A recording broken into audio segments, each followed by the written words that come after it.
ಲೋಕಸಭೆ ಅಧಿವೇಶನದಲ್ಲಿ ನಿಯಮ 377ರಡಿ ಸಾರ್ವಜನಿಕ ಹಿತಾಸಕ್ತಿಯ ವಿಷಯವಾಗಿ ರೇಷ್ಮೆ ಕೃಷಿಕರ ಸಂಕಷ್ಟಗಳ ಬಗ್ಗೆ ಸಂಸದ ಡಾಕ್ಟರ್ ಕೆ ಸುಧಾಕರ್ ಬೆಳಕು ಚೆಲ್ಲಿದ್ದಾರೆ. 2016-17ರಲ್ಲಿ ಜಾರಿಯಾದ ಪ್ರಧಾನಮಂತ್ರಿ ಫಸಲ್ ಭೀಮಾ ಯೋಜನೆಯಡಿ 1,50,589.10 ಕೋಟಿ ರು ಮೊತ್ತದ ವಿಮೆಯನ್ನು ರೈತರಿಗೆ ನೀಡಲಾಗಿದೆ. ಪಿಎಂ ಕಿಸಾನ್ ಸಮ್ಮಾನ್ ನಿಧಿಯಡಿ 11 ಕೋಟಿ ರೈತರಿಗೆ 2.81 ಲಕ್ಷ ಕೋಟಿ ರು ನೀಡಲಾಗಿದೆ. ಆದರೆ ಈ ಎರಡು ಯೋಜನೆಗಳ ಲಾಭ ರೇಷ್ಮೆ ಕೃಷಿಕರಿಗೆ ಹಾಗೂ ಮೀನುಗಾರಿಕೆಯಲ್ಲಿರುವವರಿಗೆ ದೊರೆಯುತ್ತಿಲ್ಲ ಎಂದರು. ಸಾಮಾನ್ಯ ರೈತರಂತೆಯೇ ಈ ಕೃಷಿಕರು ಆರ್ಥಿಕ ನಷ್ಟ ಸೇರಿದಂತೆ ಹಲವಾರು ಸಮಸ್ಯೆಗಳನ್ನು ಎದುರಿಸುತ್ತಿದ್ದಾರೆ ಎಂದು ಅವರು ತಮ್ಮ ಪ್ರಸ್ತಾವದಲ್ಲಿ ತಿಳಿಸಿದ್ದಾರೆ. ಚಿಕ್ಕಬಳ್ಳಾಪುರ, ಬೆಂಗಳೂರು ಗ್ರಾಮಾಂತರ, ಕೋಲಾರ, ರಾಮನಗರ ಸೇರಿದಂತೆ ರಾಜ್ಯಾದ್ಯಂತ ಸುಮಾರು 1.1 ಲಕ್ಷ ಹೆಕ್ಟೇರ್ ಪ್ರದೇಶದಲ್ಲಿ ರೇಷ್ಮೆ ಬೆಳೆಯಲಾಗುತ್ತಿದ್ದು 1.5 ಲಕ್ಷ ಕುಟುಂಬಗಳು ರೇಷ್ಮೆ ಬೆಳೆಯನ್ನೇ ನೆಚ್ಚಿಕೊಂಡಿವೆ.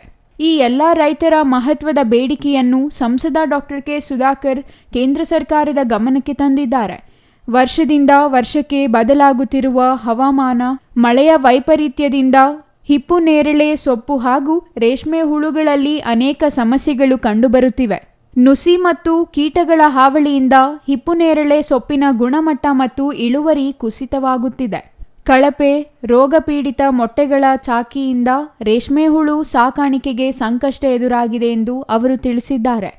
ಕೇಂದ್ರ ಸರ್ಕಾರ ಈ ಕುರಿತು ಗಮನ ಹರಿಸಿ ಈ ಎರಡೂ ಯೋಜನೆಗಳನ್ನು ರೇಷ್ಮೆ ಕೃಷಿಗೆ ನೀಡಬೇಕು. ಜೊತೆಗೆ ಮೀನುಗಾರರು ಹಾಗೂ ಇತರೆ ಕೃಷಿಕರಿಗೂ ಈ ಯೋಜನೆಗಳನ್ನು ವಿಸ್ತರಣೆ ಮಾಡಬೇಕು.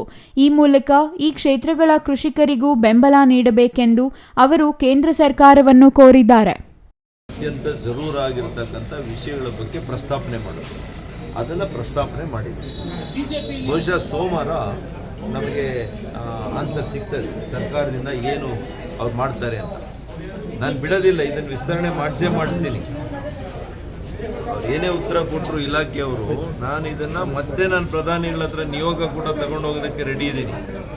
ನಮ್ಮ ರಾಜ್ಯದ ರೈತರು, ರೇಷ್ಮೆ ಬೆಳೆಗಾರರು ಯಾರಿದ್ದಾರೆ ಅವ್ರನ್ನ ಕೆಲವು ನಮ್ಮ ರೈತರು ನನ್ನ ಜೊತೆಯಲ್ಲಿ ಕರ್ಕೊಂಡು ಪ್ರಧಾನಮಂತ್ರಿಗಳಿಗೂ ಕೂಡ ಹೋಗಿ ನಾನು ಅವರಿಗೆ ಮನವರಿಕೆ ಮಾಡಿಕೊಟ್ಟು ಅವ್ರು 100ಕ್ಕೆ 100 ಮಾಡ್ತಾರೆ, ನನಗೆ ವಿಶ್ವಾಸ ಇದೆ. ಏನಾಗ್ತದೆ, ಈ ರಾಜಕಾರಣದಲ್ಲಿ ಅಧಿಕಾರದಲ್ಲಿದ್ದಾಗ ಒಂಥರ ಬಣ, ಕಾಂಗ್ರೆಸ್ಸಲ್ಲಿ ಇಲ್ವಾ, ಇವತ್ತು ಸರ್ಕಾರದಲ್ಲಿ ಬಣಗಳಿಲ್ವಾ? ಎಷ್ಟು ಬಣಗಳು? ಒಂದು ಕ್ರಿಕೆಟ್ ಟೀಮೇ ಮಾಡ್ಬೋದು ಚೀಫ್ ಮಿನಿಸ್ಟರ್ಗಳ ಲೆಕ್ಕ. 1, 2, 3, 4. ಮೊನ್ನೆ ನಮ್ಮ KH ಮುನಿಯಪ್ಪನವರು ನಮ್ಮ ಹಿಂದೆ ಲೀಡ್ರ್ ಆಗಿದ್ದಂಥವ್ರು, ನಮ್ಮ ನಾಯಕರು, ಅವರು ಕೇಳಿದ್ದಾರೆ, ತಪ್ಪೇನಿದೆ, I am the senior most ಇದ್ದೀನಿ, ನಾನು ಯಾಕ್ರಿ ಆಗ್ಬಾರ್ದು ಚೀಫ್ ಮಿನಿಸ್ಟ್ರು ಅಂತ ಹೇಳಿ. Can we label as KH Muniyappa ಅವ್ರದ್ದು ಒಂದು ಗುಂಪಾಗಿದೆ ಅಂತ ಹೇಳೋಕ್ಕಾಗುತ್ತಾ? ವೈಯಕ್ತಿಕ ಅಭಿಪ್ರಾಯಗಳು ನಂದು ಒಂದಿರುತ್ತೆ. ಆದರೆ ನಾನು ಎಲ್ಲರಿಗೂ, ನಮ್ಮ ಪಕ್ಷದವ್ರಿಗೆ ನಾನು ಇಷ್ಟೇ ವಿನಂತಿ ಮಾಡ್ತೀನಿ, ಎಲ್ಲರದ್ದು ನಮ್ಮ ಲೆಕ್ಕಾಚಾರಗಳು ಇರುತ್ತೆ. ರಾಜಕಾರಣ ಅಂದರೆ ಲೆಕ್ಕಾಚಾರನೂ ಇರುತ್ತೆ, ನಮ್ಮ ಅಭಿಪ್ರಾಯಗಳು ಇರುತ್ತೆ. ಆದರೆ ಇದನ್ನು ಎಲ್ಲಿ, ಯಾವ ವೇದಿಕೆಯಲ್ಲಿ ನಾವು ವ್ಯಕ್ತಪಡಿಸಬೇಕು?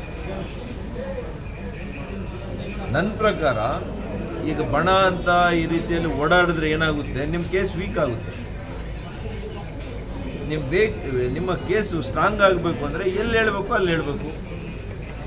ಇದನ್ನೆಲ್ಲ ಸರ್ ಮಾಡ್ಕೊಂಡು ಹೆಂಗೆ ಹೋಗ್ಬೇಕು, ಯಾರು ಅಧಿಕಾರದಲ್ಲಿರ್ತಾರೆ ಅವ್ರು ಹೋಗ್ಬೇಕು ಮುಂದಕ್ಕೆ.